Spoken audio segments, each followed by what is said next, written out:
You want me to go on? Wait. Wait. Oh, hello, Internet. This is Brain Gremlin. I would like to do a review. And here's my friend to co-host with me, Daffy Gremlin.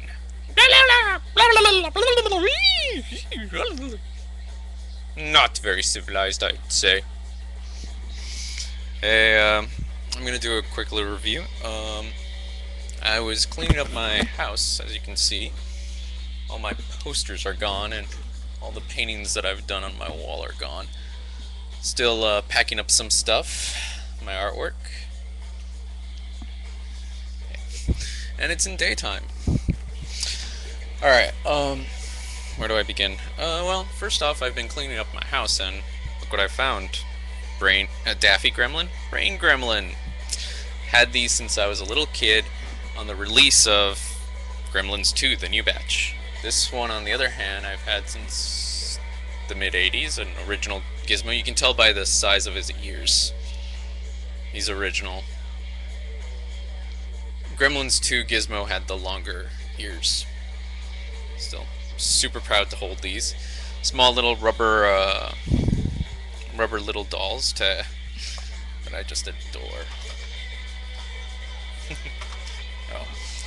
Well, yeah, no, this is, I got them at a video store when I was collecting Betamax tapes back then. And it was very, very difficult to find VHS tapes. Well, no, VHS was extremely popular, but very difficult to find Betamax, and very difficult to find anything. So, you know, some of the popular films I'd get on Beta. Well, what am I going to review? I'm going to review The Burning, 1981's slasher film. Hang on a second. I have my window open with all the stats. 1981 film.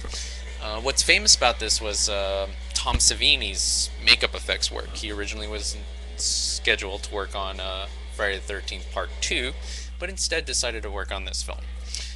And you can tell it's a lot better than Friday the 13th Part 2. Makeup effects are really, really, really, really top-notch.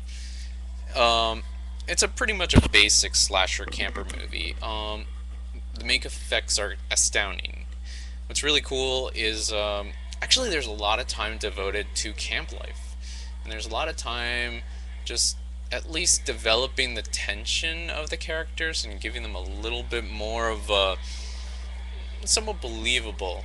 You know, you have to go with believable because this is still a genre movie and this is still going to be a slasher. Everybody's going to get slaughtered.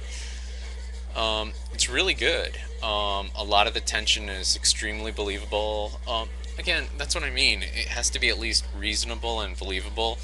I mean, all of this is completely silly until you get to like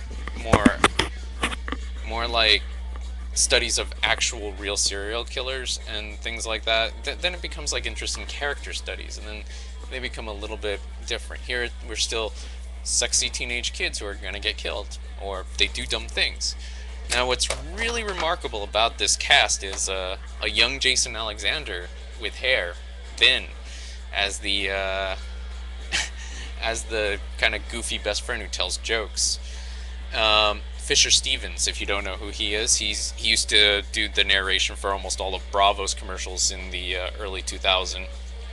And he was famous for playing the Indian guy in Short Circuit and Short Circuits 2. He was probably a teenager in this film. He looks like it. A lot of the cast, Brian Baxter, keep seeing him on a billion 80s movies. Fast Times at Ridgemont High, Money Pit, Police Academy 4. That's where I remember him. He was the teenage guy in that one. Charles in Charge episodes. Oh, God. Alright, well, very, very 80s cast. Extremely 80s cast. You're probably going to love it. Now, outside of that, again, I'm not a big fan of these camp slasher films because I did a lot of camping as a kid. And the biggest problem about these movies is they don't really capture why people keep going back to the woods, even though they've been told that a serial killing happened here. What's interesting about this movie is it's like about this close from being Meatballs, and that's not a bad thing. Meatballs is a really good movie.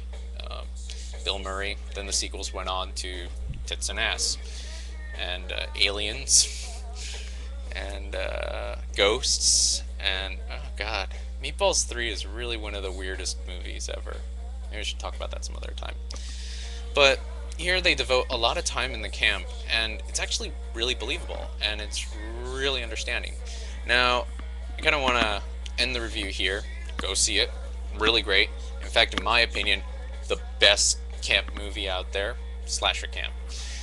Uh, Probably makes every single Friday the 13th movie looks like a complete waste of time. Aside from that, I wanted to talk about my own camping experiences. I lived in upstate New York for a long time. A lot of the college areas, Syracuse University and Ithaca Cornell University. But I went in Ithaca, I would go out camping a lot more because of Boy Scouts and stuff like that. And I remember the thing is, what these movies don't capture well, because they're very very poor in just in production values. But like for example, what this film does right, lighting in the dark, especially in 1981, is usually a direct light into the dark, and it looks horrible. It looks really terrible. But here, they do a good job, and they do very very little of it. So that's why, again, it's a smart idea. But the thing is, what horror movies don't capture is really the loneliness of the woods.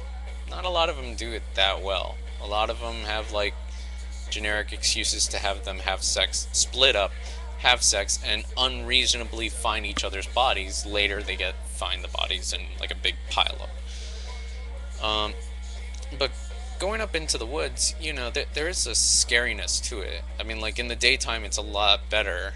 In the nighttime it's really, really scary. And what you do in the woods when camping is you tell stories, and you tell any type of story just to pass the time away. And as I was like about 7 years old, I had a family friend who we all went together, and he told a scary story about the lake that we were swimming in. What was not known about the lake was underneath the lake there was a brain from outer space that lives under there. And you know what? That scared the crap out of me as 7 years old. It scared me so much that I didn't want to swim, and I was just traumatized for the rest of the camping trip. It's the most silliest thing ever upon being 30 years old and just realizing how dumb it is. So, yeah, that's a thing that reminded me a lot about this movie. There are some camp story sequences, and I think that's really important to have in a camp slasher film, to explain why people are there, what they're doing, what's their tensions. And like I said, I was believing that there was a brain underwater. I was 7 years old. That's pretty scary. Of course, so in that camping trip, instead of swimming, I stayed out in the cabins with other guys, and we collected Garbage Pail Kid cards, and we were reading Mad Magazine and talking about movies and stuff like that, like this one. So again, this is why I want to do some movie reviews sometimes, short or not, but I'd like to just talk about things and talk about them through different points of view.